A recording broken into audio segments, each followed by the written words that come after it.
Morning, everybody. Here's a new listing that we have up here at the Quarterdeck Marina. It's a 2008 Sea-Doo Challenger 23 with a pair of 430 Rotax inside. Bimini top, tandem axle trailer. Inside the 230 here, it's a standard U-shaped seat with two buckets, U-shaped rear bench with storage underneath, engine compartment access underneath the back cushions.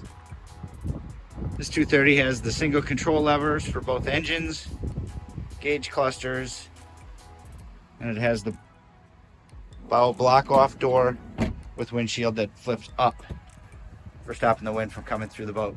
Up in the bow area, full beam all the way forward, easy seating for 5 to 6. And it does include the full Sea-Doo factory installed cover with the ratchet straps in the back,